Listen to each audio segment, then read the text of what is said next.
നിങ്ങൾക്ക് എല്ലാവർക്കും മിസ്സാസ് കിച്ചണിലേക്ക് സ്വാഗതം. ഇന്ന് നമ്മൾ ഉണ്ടാക്കാൻ പോകുന്നത് ലെമൺ ഡേറ്റ്സ് പിക്കിളാണ്. നല്ല മധുരവും പുളിയും ഉപ്പൊക്കെ കൂടിയ ഈത്തപ്പഴം നാരങ്ങ അച്ചാർ. അപ്പോൾ നമ്മൾ ഈ ചെയ്യാൻ പോകുന്ന മെത്തേഡിൽ അച്ചാറിട്ടിട്ടുണ്ടെങ്കിൽ നാരങ്ങയുടെ കയ്പ്പൊക്കെ പെട്ടെന്ന് മാറും. അതുമല്ല വളരെ ഈസി മെത്തേഡാണ്. അപ്പോൾ നമുക്കത് എങ്ങനെയാണെന്ന് നോക്കാം. ഞാനിവിടെ 2 കിലോ നാരങ്ങ കഴുകിയെടുത്ത് വെച്ചിട്ടുണ്ട്. ഒരു പാത്രത്തിൽ വെള്ളം തിളപ്പിക്കാൻ വെച്ചിട്ടുണ്ട്. അപ്പോൾ വെള്ളം തിളച്ചുകൊണ്ടിരിക്കുന്നുണ്ട്. നമുക്ക് ആ നാരങ്ങ അതിനകത്തേക്ക് ഇടാം. എല്ലാം ഒരുമിച്ച് ഇടണ്ട, 2 പ്രാവശ്യമായിട്ട് നമുക്കത് പുഴുങ്ങിയെടുക്കാം. ഒരു 1-2 മിനിറ്റ് അത് തിളച്ചുകൊണ്ടിരിക്കുന്ന വെള്ളത്തിലേക്കാണല്ലോ നമ്മൾ ഇട്ടത്. അപ്പോൾ 1-2 മിനിറ്റ് ഒന്ന് ഇളക്കി കൊടുത്തിട്ട് നമുക്ക് കോരിയെടുക്കാം. പിന്നെ പെട്ടെന്ന് വേണമെന്നുണ്ടെങ്കിൽ ഉടനെ തന്നെ നമുക്ക് അച്ചാർ ഇടണമെന്നുണ്ടെങ്കിൽ അല്പനേരം കൂടി കൂടുതൽ നമുക്ക് പുഴുങ്ങിയെടുക്കാം കേട്ടോ. ഫ്ലെയിം ഓഫ് ചെയ്യേണ്ട ആവശ്യമില്ല. ഈ വെള്ളം വീണ്ടും തിളക്കാറാകുമ്പോൾ നമുക്ക് ബാക്കിയുള്ള നാരങ്ങ കൂടി അതിനകത്തേക്ക് ഇട്ടിട്ട് പുഴുങ്ങിയെടുക്കാം. അത് 2 മിനിറ്റ് അല്ലെങ്കിൽ 3 മിനിറ്റ് ഒന്ന് ഇളക്കി കൊടുത്തിട്ട് കോരിയെടുക്കാം. വീണ്ടും ആ വെള്ളം തിളക്കേണ്ട ആവശ്യമില്ല. നാരങ്ങ ഇട്ടതിന് ശേഷം തിളക്കേണ്ട ആവശ്യമില്ല. അപ്പോൾ ഒരുപാട് വേവ് കൂടിപ്പോവും. ഇത് ചൂടാറി കഴിയുമ്പോൾ നമുക്ക് കട്ട് ചെയ്തെടുക്കാം. ഒരു നാരങ്ങ 8 കഷ്ണമായിട്ടാണ് ഞാൻ കട്ട് ചെയ്തെടുത്തത്. നമുക്ക് ആവശ്യമുള്ള അളവനുസരിച്ച് കട്ട് ചെയ്തെടുക്കാം. കട്ട് ചെയ്യുമ്പോൾ കുരുകളയേണ്ട ആവശ്യമില്ല. ഞാനിതുപോലെ കട്ട് ചെയ്തിട്ട് ജാറിലേക്ക് ഇട്ട് വച്ചിട്ടുണ്ട്. അതിനകത്തേക്ക് നമുക്ക് 1/4 കപ്പ് ഉപ്പ് ചേർത്ത് കൊടുക്കാം. ഒരു 1/4 കപ്പോളം വിനാഗിരി, സിന്തറ്റിക് വിനാഗറാണ്, അത് ഒഴിച്ചു കൊടുക്കാം. ഞാനിവിടെ ഈത്തപ്പഴം നാരങ്ങ അച്ചാർ ഉണ്ടാക്കാനായിട്ട് പകുതി നാരങ്ങ എടുത്തിട്ടുള്ളൂ, അതായത് 1 കിലോ കേട്ടോ. ഇത് നന്നായിട്ട് മിക്സ് ചെയ്തിട്ട് നമുക്ക് അടച്ചു മൂടി വയ്ക്കാം. 5 മുതൽ 7 ദിവസം വരെ ഇതുപോലെ വയ്ക്കണം. എന്നിട്ട് ഡെയിലി എടുത്തിട്ട് ദിവസത്തിൽ ഒരു പ്രാവശ്യം നമുക്കൊന്ന് ഇതുപോലെ മിക്സ് ചെയ്ത് കൊടുക്കണം. വിനേഗർ ഉപ്പൊക്കെ ഇതിൻ്റെ അടിയിലേക്ക് ഇങ്ങനെ കിടക്കുന്നുണ്ടാകും. അപ്പോൾ അത് നമ്മൾ മിക്സ് ചെയ്യുമ്പോൾ അതിൻ്റെ മുകളിലേക്ക് വന്നോളും. അപ്പോൾ പൂപ്പിൽ കിട്ടാൻ സാധ്യത കുറവായിരിക്കും. ഇതിപ്പോൾ 7 ദിവസമായിട്ടുണ്ട്. നാരങ്ങയൊക്കെ നന്നായിട്ട് അലിഞ്ഞു വന്നിട്ടുണ്ട്. അപ്പോൾ അച്ചാറിട്ടാൽ നല്ല ടേസ്റ്റ് ആയിരിക്കും. ഇതിൻ്റെ കയ്പ്പ് തീരെ ഉണ്ടാവില്ല. നമുക്കിനി ഇതിനാവശ്യമായ പൊടികൾ ചേർത്ത് കൊടുക്കാം. ഞാനിവിടെ 3 ടേബിൾ സ്പൂൺ മുളക് പൊടി ചേർത്ത് കൊടുക്കുന്നുണ്ട്. എന്നിട്ട് നമുക്കിതൊന്ന് മിക്സ് ചെയ്ത് നോക്കാം. എന്നിട്ട് പൊടി ഇനി ആവശ്യമുണ്ടെങ്കിൽ, മുളക് പൊടി ഇനി ആവശ്യമുണ്ടെങ്കിൽ വീണ്ടും ചേർത്ത് കൊടുക്കാം.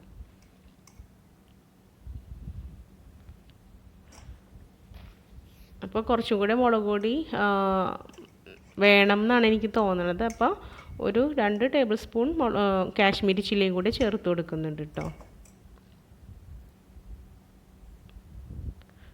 അപ്പോൾ ഞാനിവിടെ 3 ടേബിൾ സ്പൂൺ കാശ്മീരി ചില്ലിയും 2 ടേബിൾ സ്പൂൺ എരിവുള്ള ചില്ലി പൗഡറാണ് ചേർത്ത് കൊടുത്തത്. ഇനി 2 ടീസ്പൂൺ കായത്തിൻ്റെ പൊടിയും കൂടി നമുക്ക് ചേർത്ത് കൊടുക്കാം.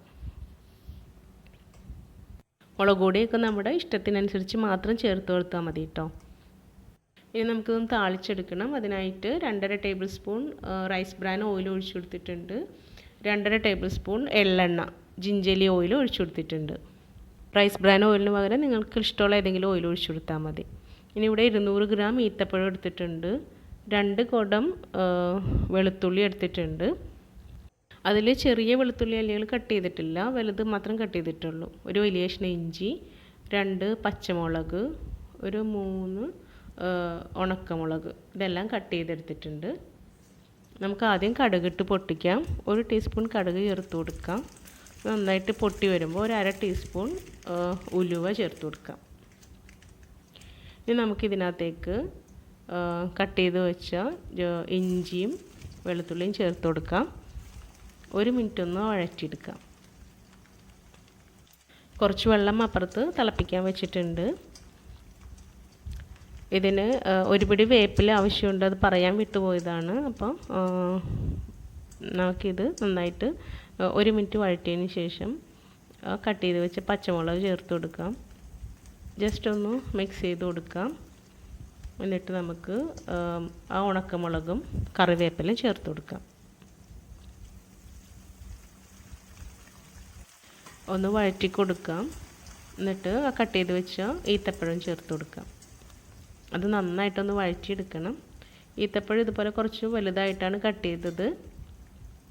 വളരെ ചെറുതായിട്ട് കട്ട് ചെയ്ത ഇത് അലിഞ്ഞു പോകും.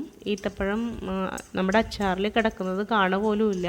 അപ്പം അതുകൊണ്ടാണ് ഞാൻ കുറച്ച് വലുതായിട്ട് കട്ട് ചെയ്തത്. അത് ഓരോരുത്തരുടെ ഇഷ്ടം പോലെ കട്ട് ചെയ്തെടുത്താൽ മതി കേട്ടോ.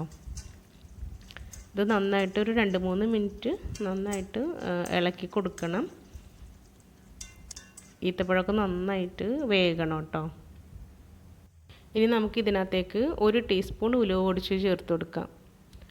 കൊച്ചു സ്പൂണാണ്, അതാണ് 2 സ്പൂൺ അതിനകത്തേക്ക് ഇട്ട് കൊടുത്തത്. അപ്പോൾ മൊത്തം 1 ടീസ്പൂൺ മാത്രമേ ഇട്ട് കൊടുത്തിട്ടുള്ളൂ കേട്ടോ. ഇനി നന്നായിട്ടൊന്ന് മിക്സ് ചെയ്തെടുക്കാം. ഇപ്പോൾ ഈത്തപ്പഴം മാത്രം ഇടുമ്പോൾ മധുരം ഒട്ടും ഉണ്ടാവില്ല. അപ്പോൾ നമുക്ക് ഒരു 1/4 കപ്പ് പഞ്ചസാരയും കൂടി ചേർത്ത് കൊടുക്കാം.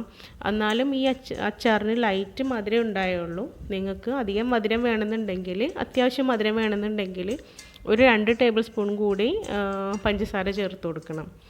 ഇതിപ്പോൾ ഞാൻ 1/4 കപ്പ് മാത്രം ചേർത്ത് കൊടുത്തിട്ടുള്ളൂ. ഒരു 4 ടേബിൾ സ്പൂൺ വരുമായിരിക്കും.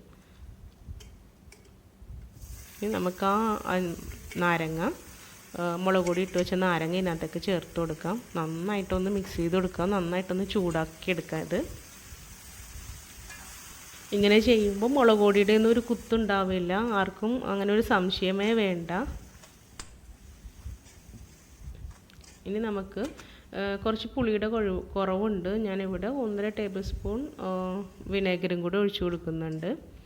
നന്നായിട്ടൊന്ന് മിക്സ് ചെയ്ത് കൊടുക്കാം. അപ്പോൾ ഇങ്ങനെ ഈ പരുവത്തിലെടുത്താൽ ഭയങ്കര ഡ്രൈ ആയിട്ടിരിക്കും അച്ചാർ. അപ്പോൾ കുറച്ച് വെള്ളം ഒഴിച്ചു കൊടുക്കണം. ആ തിളപ്പിച്ച വെള്ളം ജാറിലേക്ക് ഒഴിച്ച് ജാറൊന്ന് കഴുകിയതിനകത്തേക്ക് ഒഴിച്ചു കൊടുത്തിട്ടുണ്ട്. അല്പം കൂടി വെള്ളം ഒഴിച്ചിട്ട് ഇതൊന്നും കൂടി നമുക്ക് ലൂസാക്കി എടുക്കാം. ഇത് കുറച്ച് നേരം ഇരിക്കുമ്പോൾ ഇത് ഡ്രൈ ആയിട്ട് തന്നെ വന്നോളും. വെള്ളം വല്ലാണ്ട് കുറഞ്ഞാൽ വല്ലാണ്ട് ഡ്രൈ ആയി പോകും. അല്പം ഉപ്പിൻ്റെ കുറവുണ്ട്. നമുക്ക് 1 ടേബിൾ സ്പൂൺ ഉപ്പും കൂടെ ചേർത്ത് കൊടുക്കാം. നന്നായിട്ടൊന്ന് മിക്സ് ചെയ്തിട്ട് തിളപ്പിച്ചെടുക്കാം. ഇത്രേ ഉള്ളൂ, നമ്മുടെ അച്ചാർ റെഡി ആയിട്ടുണ്ട്. നല്ല ടേസ്റ്റി അച്ചാറാണ്, നല്ല ഈസി മെത്തേഡുമാണ്. അപ്പം നിങ്ങൾ എന്തായാലും ഇതുപോലെ ഉണ്ടാക്കി നോക്കണം. നിങ്ങളുടെ അഭിപ്രായങ്ങളും നിർദ്ദേശങ്ങളും കമൻറ്റ് ബോക്സിൽ തന്നെ അറിയിക്കണം. ഈ ചാനൽ സബ്സ്ക്രൈബ് ചെയ്യാത്തവർ ദയവായി ഒന്ന് സബ്സ്ക്രൈബ് ചെയ്തേക്കണം. ഈ വീഡിയോ ഇഷ്ടമായാൽ ലൈക്ക് ചെയ്യാനും ഷെയർ ചെയ്യാനും മറക്കരുത്. താങ്ക്